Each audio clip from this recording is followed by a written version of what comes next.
Did you listen to last week's episode? Why does did you sound like Didja? All right, let's learn about it today on the accent journey.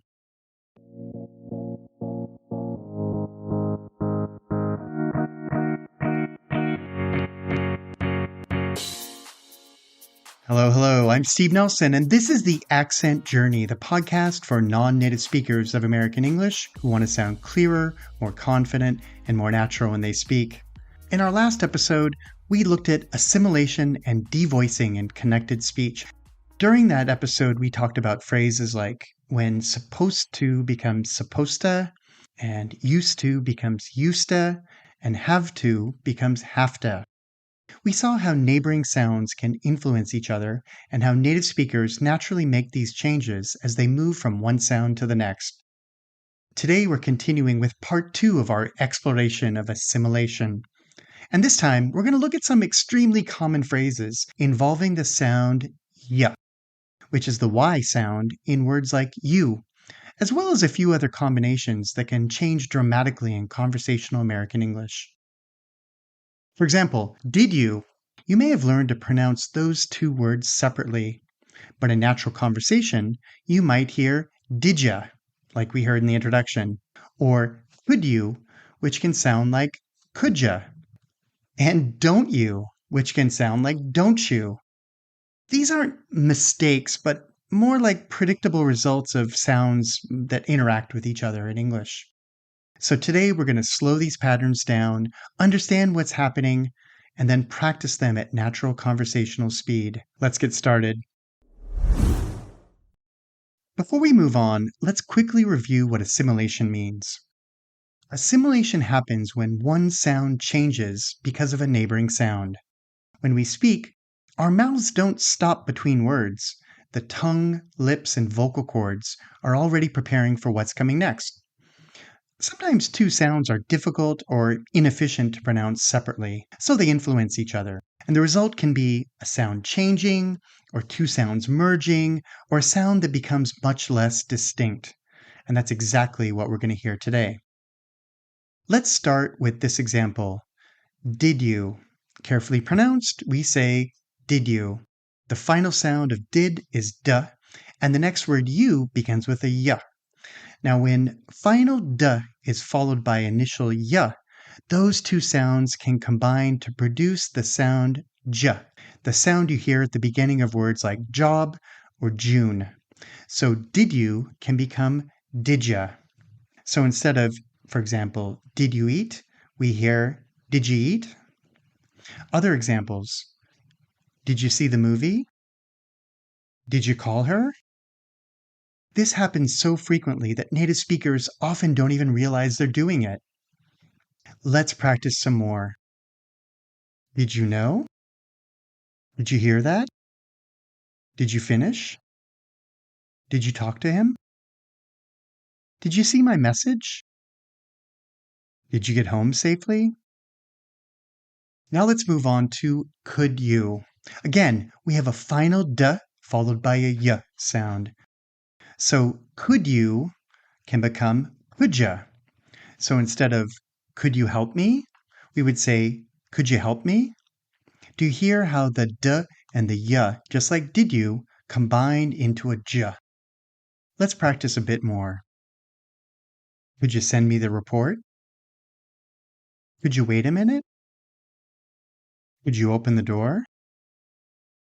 Could you say that again? The same pattern occurs with would you. Careful pronunciation, would you.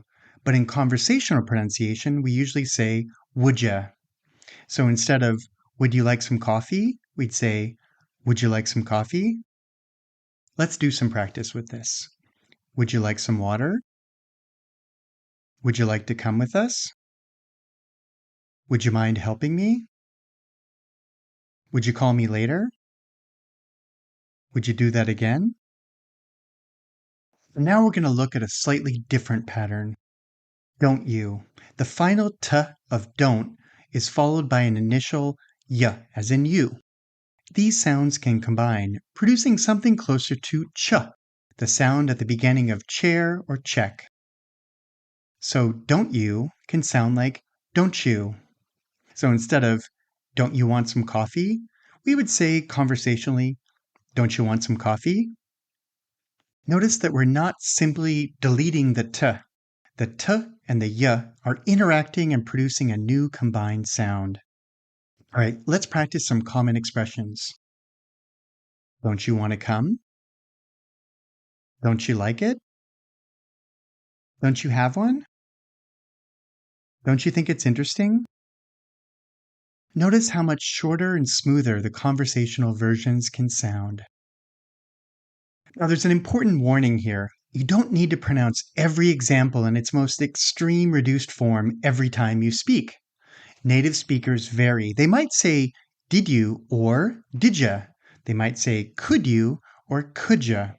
The amount of reduction depends on things like speaking speed, emphasis, formality, the surrounding sounds, or the individual speaker themselves. So don't think, I must always say Didja, okay? However, it's probably completely fine to say Didja in most casual conversational settings. Let's practice some short conversations. Read both roles. Dialogue 1. Did you see John yesterday? No, I didn't. Did you? Dialogue 2. Could you help me with this? Sure. What do you need? Dialogue 3. Would you like something to drink? Yeah, I'd like some coffee. Dialogue 4. Don't you want to come with us? Actually, yeah, I'd love to. Remember that when you read them, make the connected forms natural. Now let's finish with a longer practice passage. First, I'll read it slowly and carefully, and then I'll read it again a little faster and include the assimilations.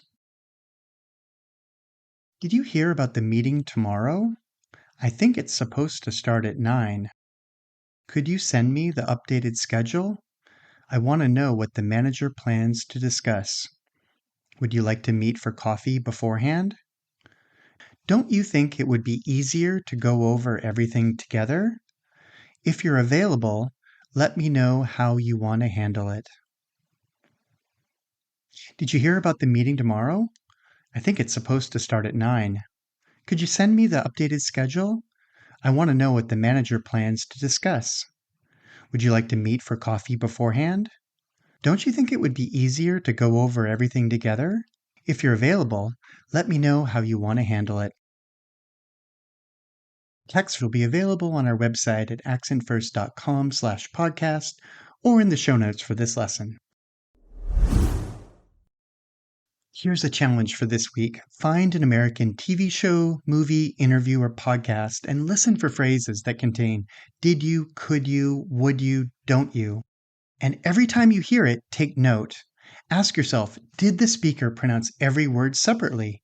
Or did the words blend together into did you, could you, and so forth? Try repeating the phrase exactly as the speaker said it. Let's review the key takeaways for this session. Today we looked at another group of common assimilation patterns in American English. Did you can become Didja. Could you can become couldja. Would you can become wouldja. And don't you can become don't-chu. Remember that these aren't random changes, but predictable results of sounds interacting and words becoming connected in fluent speech. And remember, you don't have to force these pronunciations. Start by recognizing them, then practice them slowly, then gradually let them become more natural. Thanks for joining me on another episode of The Accent Journey. This podcast is brought to you by Accent First Speech Communication Services and is hosted by me, Steve Nelson. Send us an email at info@accentfirst.com or subscribe on your favorite podcast player, leave a review, and drop a comment if you're listening on YouTube. Our music is Hypnosis by Vendredi. Until next time, keep listening, keep practicing, and remember, don't just listen to the words, listen to what happens when the words come together.